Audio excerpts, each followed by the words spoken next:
નમસ્કાર દર્શક મિત્રો, હું છું રૂપલ લુણીચિયા. સંપૂર્ણ ન્યૂઝમાં આપનું સ્વાગત છે.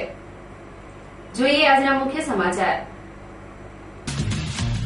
દિયોદર તાલુકાના ગોદા ગામના તલાટીને લાંચ લેવાની ભૂલ પડી ભારે. ખેડૂત પાસે વારસાઈની નોંધ પાડવા ₹4,000ની લાંચ લેતા તલાટી સપડાયા એસીબીના સત્તામાં. ભાજપ સરકારના રાજમાં બુરેદીનનો સામનો કરી રહી છે પ્રજા. સતત વધતા જતા ભાવના કારણે મોંઘી બનેલી ડુંગળી પણ રડાવી રહી છે લોકોને. પાલનપુર કસ્બા વિસ્તારના લોકોને જમીન મહેસૂલ ભરી જવા તંત્રનું ફરમાન. લોકો કરવેરો ભરવામાં આળસ દાખવશે તો તંત્રને સ્થાવર મિલકત જપ્ત કરવાની પડશે ફરજ. પાલનપુર કલેક્ટર કચેરી આગળ ગેરેજ ચાલકોએ શરૂ કર્યા પ્રતિક ઉપવાસ. જાહેરનામાનો ફેરફાર નહીં થાય ત્યાં સુધી ધરણા ચાલુ રાખવા ગેરેજ માલિકોએ દાખવ્યો મિજાજ. સંપૂર્ણ ન્યૂઝ આપની આંગળીના ટેરવે. ઇન્ટરનેટ ઉપર સંપૂર્ણ ન્યૂઝ જોવા લોગિન કરો www.youtube.com/સંપૂર્ણ. જોઈએ સમાચારો વિગતવાર. દિયોદર તાલુકાના ગોદા ગામના ઇન્ચાર્જ તલાટીએ ગોદા ગામના ખેડૂત યુવક પાસે વારસાઈ હકમાં નામ ચડાવવા માટે ₹4,000ની માંગણી કરતા ગુરુવારે પાલનપુર એસીબી દ્વારા છટકું ગોઠવતા મામલતદાર કચેરીના કમ્પાઉન્ડમાં લાંચ લેતા ઝડપાઈ ગયા હતા. ત્યારે પાલનપુર એસીબી પીઆઈ દ્વારા આગળની કાર્યવાહી હાથ ધરી હતી.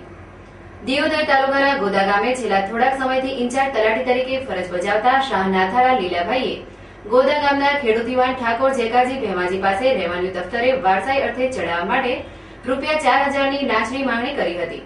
ત્યારે જેકાજી ઠાકોર દ્વારા આ અંગે પાલનપુર એસીબી કચેરીનો સંપર્ક કરી તારીખ 3/7/2014ના રોજ પાલનપુર એસીબી કચેરી ખાતે ફરિયાદ આપતા Palanpur ACB PI CK Patel તેમજ સ્ટાફ દ્વારા છટકું ગોઠવાતા દિયોદર મામલતદાર કચેરીના કમ્પાઉન્ડમાં જ ફરિયાદી પાસેથી ₹4,000ની લાંચ લેતા ઝડપી લીધા હતા. ત્યારે આ બનાવથી દિયોદર તાલુકાના ભ્રષ્ટાચારી કર્મચારીઓમાં ફફડાટ વ્યાપી જવા પામ્યો છે. પાલનપુરની ધનિયાણા ચોકડી ઉપર આજે સવારે બાઇક અને જીપ વચ્ચે ટક્કર જામી હતી, જેમાં બંને વાહનના 3 વ્યક્તિ ગંભીર રીતે ઘાયલ થતા ઇજાગ્રસ્તોને સારવાર અર્થે ખસેડાયા હતા. ધનિયાણા ચોકડી પર સવારના 11 વાગ્યાની આસપાસ વીરપુરનો રિક્ષા ચાલક જમાનસિંહ ગેમજી ઠાકોર રિક્ષા લઈને પસાર થઈ રહ્યો હતો. તે સમયે પાછળથી તીવ્ર ઝડપે આવતા એક બાઇકે રિક્ષાને જોરદાર ટક્કર મારતા અકસ્માત સર્જાયો હતો. આ અકસ્માતમાં બાઇકની ગતિ તીવ્ર હોય બાઇક ઉપર સવાર મોરિયા ગામનો આમીન અશરફભાઈ સિપાઈ અને જાવેદ સિકંદરભાઈ સિપાઈ રોડ ઉપર પટકાતા બંને યુવક ગંભીર રીતે ઘાયલ થયા હતા.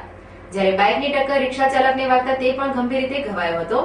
આ ત્રણેય ઇજાગ્રસ્તોને સ્થાનિક લોકોની મદદથી પાલનપુરની સિવિલમાં ખસેડાયા હતા. જ્યાં એક બાઇક ચાલકની હાલત ગંભીર જણાતા તેને ખાનગી હોસ્પિટલમાં રિફર કરવામાં આવ્યો હતો. આમ પાલનપુરમાં 2 વ્હીલરોની બેફામ ગતિના કારણે શહેરમાં એક બાદ એક અકસ્માત સર્જાઈ રહ્યા છે. જેમાં ગત રાત્રે હનુમાન ટેકરી ખાતે પણ બાઇક અને રિક્ષા વચ્ચે અકસ્માત સર્જાયો હતો, જેમાં પણ 2 બાઇક સવાર ઘાયલ થયા હતા. જે બાદ આજે ધનિયાણા ચોકડી નજીક વધુ એક અકસ્માત બાઇક અને રિક્ષા વચ્ચે સર્જાયો હતો. ત્યારે અકસ્માતોને અટકાવવા પોલીસ તંત્રે સજાગતા દાખવવાની જરૂર છે. પાલનપુરની મામલતદાર કચેરી ખાતે આજે મોટાભાગનો સ્ટાફ ફરજ ઉપર હાજર ન રહેતા અરજદારો અટવાઈ પડ્યા હતા, જેને લઈ વિવિધ કામો માટે બહારગામથી આવેલા અરજદારોમાં ભારે રોષ જોવા મળ્યો હતો. પાલનપુર મામલતદાર કચેરી ખાતે આજે ફરજ ઉપરનો કારકુન તલાટીઓ સહિતનો સ્ટાફ ગેરહાજર હોય અહીંયા વિવિધ કર્મચારીઓના ટેબલો ખાલી જોવા મળ્યા હતા. જ્યારે કામ લઈને આવેલા અરજદારો ખાલી ટેબલો જોઈ નિશાસા નાખતા હતા. જો કે કચેરીનો મોટાભાગનો સ્ટાફ આજે એકી સાથે રજા ઉપર હોય તાલુકામાંથી આવેલા અરજદારો રજડી પડ્યા હતા. જો કે આજે ફરજ મુક્ત રહેલા મામલતદાર કચેરીના કર્મચારીઓ ખરેખર રજા ઉપર હતા કે પછી ફરજમાં ગુલ્લી મારી હતી તેવી ચર્ચાઓ પણ લોકોમાં સંભળાઈ રહી હતી. ત્યારે તાલુકા કક્ષાની મામલતદાર કચેરીમાં અરજદારોની રજળપાટ ન કરવી પડે તે માટે જવાબદાર અધિકારીએ કાળજી રાખવાની જરૂર છે. એક તરફ દેશભરમાં વરસાદ ખેંચાવાથી અને મહારાષ્ટ્રમાં નાસિકની ડુંગળીના પાકમાં બગાડાના કારણે ડુંગળીની માંગ અને પુરવઠો રેશિયો બગડ્યો છે. તેવામાં જિલ્લામાં ડુંગળી 1-2 દિવસથી ₹50 કિલો વેચાઈ હતી. ડુંગળીના માલમાં અછત સર્જાશે તેવા સમાચાર મળતા જ મોટા ગજાના ડુંગળીના વેપારીથી માંડી નાની રેકડી ચલાવીને ડુંગળીનો વેપાર કરનાર જિલ્લાભરના ધંધાર્થીઓએ ડુંગળીનો ગેરકાયદે સ્ટોક કરી ગોદામો ભરી નાખ્યા છે. એવામાં પુરવઠાની કૃત્રિમ અછત સર્જાતા ભાવો સડેરાટ ઉપર ચડી રહ્યા છે અને ગરીબોની કસ્તુરી ડુંગળી મોંઘીદાટ બની રહી છે. પહેલા 8 થી 10 રૂપિયામાં કિલો ડુંગળી મળતી હતી અને હાલ અત્યારે કિલોના 25 રૂપિયા થઈ ગયા છે. સામાન્ય ગરીબ માણસ શું ડુંગળી ખાઈ શકે? ડુંગળી ને બટાકા એ જીવન જરૂરી ચીજ છે અને આ બંને વસ્તુઓ ખરેખર સસ્તી મળવી જોઈએ. આજે આપણા ભારતની અંદર અને ગુજરાત રાજ્યની અંદર બહુ જ પુરવઠો ડુંગળી બટાકાનો છે પરંતુ આપણી જે વેપારની જે નીતિ છે અને જે કોમર્શિયલ સિસ્ટમ છે બજાર ભાવની, એ ખરેખર બદલવાની જરૂર છે. એ બદલાય તો વેપારી અને ગ્રાહક વચ્ચે નફાનું ધોરણ ઓછું રહે અને ગ્રાહકને આ વ્યાજબી ભાવે ડુંગળી બટાકા મળી શકે. તમે જે હોલસેલ ભાવો પડે છે અને પછી સામાન્ય જે ગ્રાહકને જે ભાવે મળે છે એના વચ્ચે નફાનું અંતર ખૂબ મોટું છે. તો આ નફાનું અંતર સરકારે ઘટાડવું જોઈએ અને સરકારે એનું ગુણાંકન પદ્ધતિ નક્કી કરી કે ભાઈ આટલા ટકા જ નફો મળવો જોઈએ અને ગ્રાહકને લાભ થવો જોઈએ. જિલ્લાનું પુરવઠા તંત્ર સંગ્રહખોરી સામે મૂક પ્રેક્ષક બનીને જોયા કરતું હોય તેમ કોઈ જાતના પગલાં લેવાઈ રહ્યા નથી, જેના કારણે સંગ્રહખોરો બેલગામ બનીને નફો ખિસ્સામાં નાખવા તલપાપડ બન્યા છે. તો ફરીથી એકવાર જગતનો તાત પૈસાનો આ નગ્ન નૃત્ય દિગ્મૂળ થઈને જોઈ રહ્યો છે. ખેડૂત પાસેથી રૂપિયા 12 થી 15 માં ડુંગળી ખરીદીને છૂટક બજારમાં રૂપિયા 30 થી 40 માં વેચાઈ રહી છે. તો આગામી 7 તારીખે જાહેર થનારા કેન્દ્રીય બજેટમાં સિગરેટના ભાવ વધારાની અફવાના કારણે સ્ટોકીઓ સિગરેટનો જથ્થો વેચાણ નહીં રાખીને નફો કરવાના ઈરાદે કૃત્રિમ તંગી ઉભી કરે છે, જેને કારણે જિલ્લાભરની પાનબીડીની દુકાનોમાં સિગરેટ મળતી નથી અને છૂટક અને નાના વેપારીઓ ગ્રાહક સાચવવા અહીં ત્યાં ભટકી રહ્યા છે. આમ ચૂંટણી ટાણે ભાજપે આપેલ અચ્છે દિનનો વાયદો હાલ તો આમ પ્રજાના દાડા બગાડી રહ્યો છે, જેને લઈ વધતા જતા ભાવ વધારાને લઈ લોકોમાં નિરાશા પ્રસરી જવા પામી છે. પાલનપુર શહેરી વિસ્તારના 1500 થી વધારે મિલકત ધારકો કસ્બા કચેરીનો મહેસૂલ વેરો 60 લાખના આંકને વટાવી રહ્યો છે, ત્યારે વસૂલાત મામલે તંત્ર કડક પગલાં ભરવાનો નિર્ણય કર્યો છે. પાલનપુર શહેરના મિલકત ધારકો પાલિકાનો કરવેરો ભરતા હોય, મિલકત ધારકોમાં કસ્બા કચેરીના મહેસૂલ વેરા મામલે ગેરસમજ હોય લોકો મહેસૂલ વેરો ભરતા નથી, જેને લઈ શહેરના મિલકત ધારકોનો 60 લાખનો મહેસૂલી વેરો ચોપડે બાકી બોલે છે. પાલનપુર કસ્બા વિસ્તારમાં મકાન પ્લોટ ધરાવતા મિલકત ધારકો દર વર્ષે બિનખેતી જમીનનો મહેસૂલ ટેક્સ ભરવાનો હોય છે, પરંતુ ગેરસમજના કારણે મિલકત ધારકો બાકી ટેક્સ ભરવામાં વિલંબ કરે છે, જેને લઈ અધિક કલેક્ટર ડી.એ. શાહે પાલનપુરનો બાકી મહેસૂલ વેરો વસૂલ કરવા કસ્બા કચેરીને કડક કાર્યવાહી કરવાનો આદેશ કર્યો છે, જેને લઈ સર્કલ ઓફિસર ઉદયભાઈ જોશીએ બાકી વસૂલાત મામલે 1500 જેટલા બાકીદારોને વેરો ભરપાઈ કરવા નોટિસો ઇસ્યુ કરી છે. કસ્બા શહેરની વસૂલાત બાબતે મહેરબાન અધિક કલેક્ટર સાહેબશ્રીએ તારીખ 30 તારીખના રોજ મિટિંગ રાખવામાં આવેલી હતી. તેમાં પાલનપુર શહેરની કસ્બાની વસૂલાત 60 લાખ ઉપરની હોય, આ માટે તાકીદેના કડક પગલાં ભરી વસૂલાત કરવા માટે જણાવેલ. જે અન્વયે કસ્બા તલાટી કચેરીની અંદર રેકર્ડથી ખરાઈ કરી અને મોટાભાગની જે પાલનપુર હાઈવેની સોસાયટીઓ આવેલી છે તે તથા ડેરી રોડ ઉપર આવેલી સોસાયટીઓ છે તેનો ટેક્સ ખૂબ જ બાકી બોલે છે અને આ માટે તે લોકોને રૂબરૂ પણ સમજ આપેલી છે. તલાટી મારફતે અમને સમજ આપી છે, પણ તે લોકો એવું સમજે છે કે અમારે નગરપાલિકાનો વેરો આવે છે તેથી અમારા ટેક્સ ભરવાનો હોતો નથી. તેથી તેમને વિનંતી કરવામાં આવે છે કે નગરપાલિકાનો વેરો સુખાકારી માટે છે, જ્યારે જમીન મહેસૂલનો આ જે વેરો છે એ બિનખેતી થયેલ જમીન ઉપરનો વેરો છે અને એ ભરવો ફરજિયાત છે, એ જમીન ઉપરનો વેરો છે. તેથી જો નહીં ભરવામાં આવે તો જમીન મહેસૂલ કાયદાની કલમ 152 તથા 154 હેઠળ નોટિસો અમે ઇસ્યુ કરવાની કાર્યવાહી ચાલુ કરેલ છે. અંદાજે 1500 નોટિસો આપી દીધેલ છે, બાકીની પણ ચાલુ જ છે પ્રોસેસ. ત્યારબાદ 154 જપ્તી કરી અને સ્થાવર જો જંગલ મિલકત જે અથવા તો મકાન બનેલ હશે તો જેટલી એમની જમીન મહેસૂલ વેરો બાકી હશે એ સંદર્ભમાં ટીવી છે, સ્કૂટર છે કે કોઈ પણ મિલકત જપ્ત કરી હરાજી કરીને વસૂલ કરવામાં આવશે. અને જો પ્લોટ હશે તો તેમને 2 વર્ષની અંદર જો બાંધકામ નહીં કર્યું હોય તો શરત ભંગ બદલ સરકાર દાખલ પણ થઈ શકે છે અને તેનો હરાજીથી પણ આ કિંમત વસૂલ કરી શકાય તેમ છે. તેથી તમામ કસ્બા તળાવના જે વિસ્તારો રહેઠાણના પ્લોટો કે વાણિજ્યના પ્લોટો ધારણ કરે છે તેમને વિનંતી કરવામાં આવે છે કે તેઓ કસ્બા તળાટી કચેરી પાલનપુર મુકામે જે સ્ટેશન રોડ ઉપર આવેલ છે ત્યાં તેમને જૂની પાવતી, જૂના દસ્તાવેજની એન્ટ્રી કંઈ હોય. ઘણા લોકો એવા છે કે જે લોકો દસ્તાવેજની એન્ટ્રીઓ કરાઈ છે પણ એમને અહીંયા ગામ નમૂના 2ની એન્ટ્રી નથી પડાવતા, તેથી તમને માંગણાની પણ. બાકી જમીન મહેસૂલ વેરાની વસૂલાત માટે આક્રમક બનેલા કસ્બા તંત્રે વેરા વસૂલાત મામલે રીઢા બાકીદારો સામે મિલકત જપ્ત કરવાનો પણ મિજાજ બતાવ્યો છે, જેમાં જે કોઈ મિલકત ધારક સમય મર્યાદામાં બાકી વેરો ભરપાઈ નહીં કરે તો કસ્બા કચેરી દ્વારા બાકીદારોની સ્થાવર મિલકતમાં ટીવી, ફ્રીજ જપ્ત કરી વેરો વસૂલાત કરવામાં આવશે. તેમજ ખુલ્લા પ્લોટ ઉપર બાંધકામ કરવામાં આવેલ નહીં હોય તો શરત ભંગ બદલ આવી મિલકતોની જાહેર હરાજી કરવામાં આવશે. આમ પાલનપુરમાં હાઈવે વિસ્તારની 27 સોસાયટીઓ સહિત 1500 જેટલા મિલકત ધારકો છેલ્લા 4 વર્ષથી જમીન મહેસૂલ વેરો ભરવામાં આળસ દાખવતા હોય આ બાકી કર 60 લાખે પહોંચ્યો છે, જેને લઈ તંત્રને આ કરનો બોજ હળવો કરવા કડકતા અપનાવવાની ફરજ પડી છે.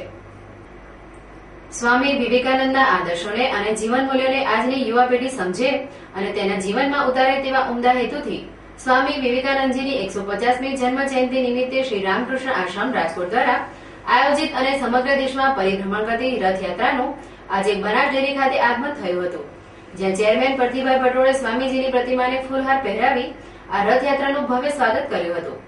આ રથયાત્રા દરમિયાન શોભાયાત્રા, ભક્તિ ફેરી, ભજન કીર્તન દ્વારા સ્વામીજીએ આપેલ આધ્યાત્મિક, સાંસ્કૃતિક અને ચારિત્ર ઘડતરનો અમૂલ્ય વારસો લોકો સુધી પહોંચાડવામાં આવે છે. રથયાત્રામાં સ્વામીજીના જીવન સંદેશને લગતું પ્રદર્શન અને હરતા ફરતા પુસ્તકાલય સૌનું ધ્યાન ખેંચ્યું હતું. બનાસ ડેરીના કર્મચારીઓએ બહોળી સંખ્યામાં જીવન ઉપયોગી પુસ્તકો ખરીદ્યા હતા. વળી આ પ્રસંગે કર્મચારીઓએ જેટલા પુસ્તકો ખરીદ્યા તે તમામ ઉપર બનાસ ડેરીએ 50% કન્સેશન આપ્યું હતું. કર્મચારીઓ ઉચ્ચ આદર્શોવાળા પુસ્તકો ઘરે લઈ જાય તો તેમના બાળકોના સંસ્કાર પણ ખીલી ઉઠે તેવા ઉમદા આશયથી ડેરીના ચેરમેન પરથીભાઈ પટોળે ઉપરોક્ત કન્સેશનની જાહેરાત કરી હતી. રથયાત્રા સાથે પધારેલા પૂજ્ય વેદનિષ્ઠાનંદ સ્વામીજીએ આશીર્વચન આપતા જણાવ્યું હતું કે ભારત દેશમાં શ્વેત ક્રાંતિ લાવવામાં બનાસ ડેરીનો ફાળો મહત્વનો છે. જે દેશમાં સ્વામી વિવેકાનંદ જેવા સંત રત્નો પાક્યા છે તે ભારત દેશ ફરી એક વખત વિશ્વવેદી પર બિરાજશે તે નિર્વિવાદ છે. આગામી સમયમાં પણ બનાસ ડેરી ઉત્તરોત્તર પ્રગતિ કરે તેવી શુભકામનાઓ તેઓશ્રીએ પાઠવી હતી. લાખણી તાલુકાના નાના કાપરા ગામે સરકારી જમીન ઉપર કરવામાં આવેલ દબાણનો આજે લાખણી મામલતદારે સફાયો બોલાવ્યો છે. નાના કાપરા ગામે પ્રાથમિક શાળાને અડીને આવેલી સરકારી જમીન ઉપર કેટલાક માથાભારે તત્વોએ જમીન હડપ કરવા મોટું દબાણ કર્યું હતું. જોકે આ દબાણને લઈ પ્રાથમિક શાળામાં નવીન વર્ગખંડ બાંધવામાં નડતરફ હોય ગ્રામજનોની રજૂઆતને પગલે આજે લાખણી મામલતદાર VS ઠાકોરે ચુસ્ત પોલીસ બંદોબસ્ત વચ્ચે આજે નાના કાપરા ગામે દબાણ ઝુંબેશ હાથ ધરી હતી, જેમાં સરકારી જમીન ઉપર કરવામાં આવેલ દબાણ ઉપર બુલડોઝર ફેરવી દેવામાં આવ્યું હતું.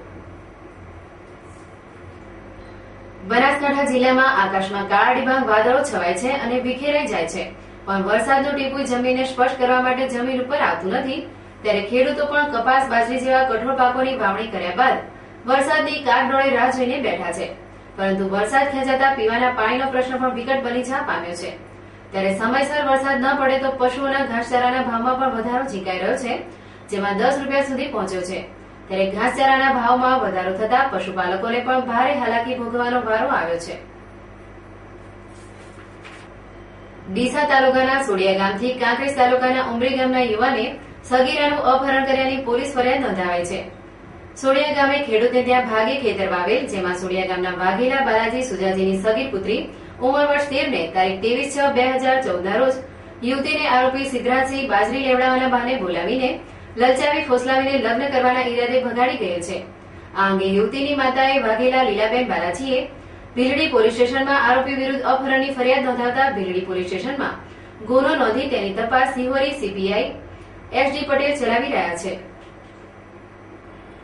બનાસકાંઠા જિલ્લા મેજિસ્ટ્રેટ મહેન્દ્ર પટેલ દ્વારા વાહન ચોરીના બનાવો અટકાવવા માટે ફોજદારી કાર્યનીતિ અધિનિયમ 1973ની કલમ 144 અન્વયે જાહેરનામું બહાર પાડવામાં આવ્યું છે, જેમાં ગ્રામ્ય તેમજ શહેરી વિસ્તારોમાં આવેલ ગેરેજમાં રિપેરિંગ માટે આવતા વાહનોનું રજીસ્ટ્રેશન ફરજિયાત નિભાવવાનું હોય છે. આ જાહેરનામાને લઈ ગેરેજ માલિકોને વારંવાર પોલીસના રોષનો ભોગ બનવું પડે છે, જેને લઈ પોલીસની કનડગતિથી બચવા માટે પાલનપુરના ગેરેજ માલિકોએ જાહેરનામા વિરુદ્ધ હડતાલનો માર્ગ અપનાવ્યો છે, જેમાં 3 દિવસ દરમિયાન અનેક રજૂઆતો કરવા છતાં જાહેરનામામાં કોઈ ફેરફાર કરવામાં ન આવતા આખરે ગેરેજ માલિકોએ ન્યાય મેળવવા માટે આજે હડતાલના ચોથા દિવસે કલેક્ટર કચેરી આગળ પ્રતિક ઉપવાસ પર ઉતર્યા છે. અમે આજ રોજ 4/7/2014 રોજ અમે પ્રતિક ઉપવાસ ઉપર ઉતરેલા છીએ. એના પહેલા અમે 30/6/2014 રોજ કલેક્ટર સાહેબને આવેદનપત્ર આપેલું અને અમારી જે મુશ્કેલીઓ હતી એના વિશે અમે એમને રજૂઆત કરેલી. પણ એ દિવસથી અમે લોકો Banaskantha association four wheeler association four wheeler બધા એસોસિએશનવાળા ભેગા થઈ અને આજે હડતાલ ઉપર ઉતરેલા છીએ 30/6થી બરાબર. અને 3/7/2014 રોજ ત્યાર સુધી અમારા પાસે કોઈ નિકાલ આવ્યો નહીં, કોઈ અમારી માંગણીની કોઈ પૂરી ના થઈ. તો પછી અમે 3/7/2014 રોજ આવેદનપત્ર બીજું આપ્યું અને એમાં સાહેબે કીધું કે અમે જે સોમવારથી અને 30/6/2014થી અમે જે હડતાલ ઉપર ઉતરેલા છીએ તો એના વિશે અમને એમ કે જે બી અમારી મુશ્કેલી તો હલનું કરે અને જો ના કરે તો અમે 4/7/2014થી અમે લોકો હડતાલ પર ઉતરીશું. તો 3/7/2014 રોજ સાંજે અમને 6 થી 7 ની વચ્ચે અમારા જે સભ્યો હતા એમને બોલાયેલા કલેક્ટર સાહેબે અને અમને આશ્વાસન આપેલું કે ભાઈ તમારી જે મુશ્કેલીઓ છે એનો તમે 4/7/2014 રોજ તમને રસ્તો કાઢી આપીશું, પણ હજી સુધી બપોરના 2 વાગ્યા સુધી અમે લોકોએ બધાએ વાર જોઈ એ વસ્તુ માટે, પણ અમને કોઈ રસ્તો મળ્યો નથી હજુ. પાલનપુર કલેક્ટર કચેરીના દરવાજા આગળ આજથી ગેરેજ માલિકોએ પ્રતિક ઉપવાસ શરૂ કર્યા છે, જેમાં ન્યાયની માંગ કરવામાં આવી રહી છે. જો કે પાલનપુરમાં ગેરેજ માલિકોની હડતાલના કારણે વાહન ચાલકો મુશ્કેલીમાં મુકાયા છે, તો બીજી બાજુ પ્રતિક ઉપવાસ પર ઉતરેલા ગેરેજ ચાલકો ન્યાય નહીં તો આંદોલન જારીનું સૂત્ર ગુંજતું કરતા તંત્ર વિમર્શમાં મુકાયું છે. જો કે હડતાલનો માર્ગ અપનાવનાર ગેરેજ માલિકો પોલીસની કાર્યવાહીના નામે કનડગત કરવામાં આવતી હોવાના આક્ષેપ કરી રહ્યા છે, તો બીજી બાજુ ગેરેજ માલિકોની હડતાલના કારણે મહેનતનો રોટલો રડતા કારીગરોની હાલત કફોડી બની રહી છે. ત્યારે હવે જોવું એ રહ્યું કે ગેરેજ માલિકોના ધરણા મામલે તંત્ર શું કાર્યવાહી કરે છે. ફરી એક નજર આજના મુખ્ય સમાચાર ઉપર.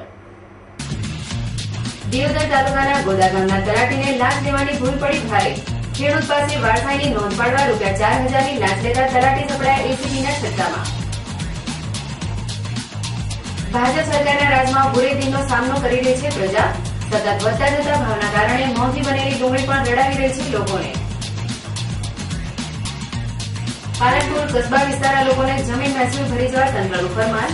લોકો કરવેરો ભરવામાં આળસ દાખવશે તો તંત્રને સ્થાવર મિલકત જપ્ત કરવાની પડશે ફરજ.